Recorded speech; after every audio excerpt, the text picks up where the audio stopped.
now recognize Mr. Stubbe for 5 minutes. Thank you, Mr. Chairman. After 4 years of weakness and absence, it is great to know that America is back on the world stage. President Trump is enacting a robust trade agenda, one that actually advances the interests of our country. We cannot allow other countries to undermine our domestic industries or our allies are on notice that we will not let them rip us off or discriminate against American products. Mr. Kirkland, I'll start with you. I know that one of the biggest priorities for U.S. cattle producers is holding Brazil and Paraguay accountable. These are countries with a history of foot and mouth disease, and they were granted beef access to the U.S. under highly questionable conditions. We need the administration to hold them accountable and protect the safety of U.S. consumers and the U.S. cattle herd. Brazil and Paraguay were recently given access to the U.S. market despite strong opposition from U.S. cattle producers. Should we trust beef imports from Brazil and Paraguay and other countries with a history of foot and mouth disease? Thank you, Congressman Stubbe. I'll just start by saying, you know, I've talked about competition throughout the day, and this is not about competition, what we're talking about here. This is about safety for our herd and safety for our consumers. And so we know that Brazil and Paraguay have had outbreaks of foot and mouth disease, and it's dangerous for the animal disease and would be devastating to our livestock herd in the United States.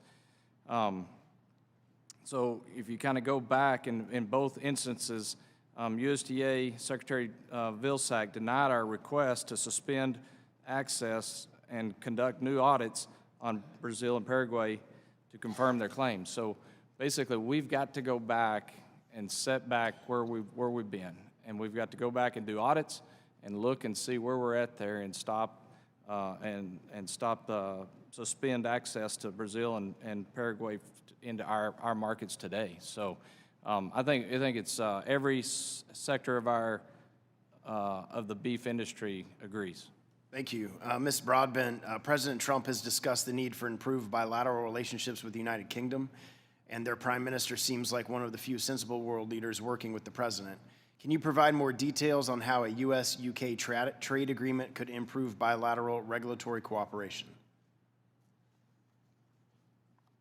Thank you, Mr. Stubbe, for that question. Yeah, I think it's a huge opportunity to kind of tack the UK back a bit from Brussels' heavy-handed type of regulation, which is not science-based, not mutual recognition, and Brussels seeks to harmonize everybody with Brussels regulations. So to sell in Europe, they demand that you follow their regulations to the law rather than having your own standards that they could recognize. And I think the UK would be a good partner to talk to about this. We spent a long time negotiating with Europe under the Trans-Pacific Partnership, the TTIP negotiations, and never came to any result that would open markets for U.S. exports of beef there. So we need to try it with the UK. It may be a sensitive issue in the UK, but I think we've got smart people that can figure out regulations so that we both feel assured with the safety of the food that we're getting. Which sectors do you believe would benefit the most from that type of collaboration?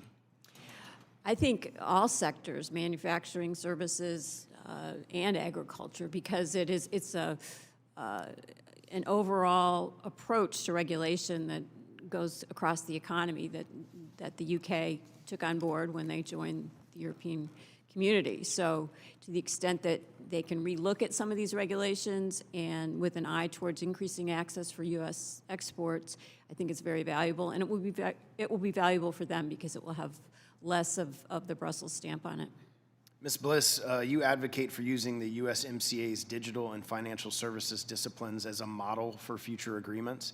What specific elements of USMCA do you believe are most essential to replicate and improve upon when negotiating with other nations?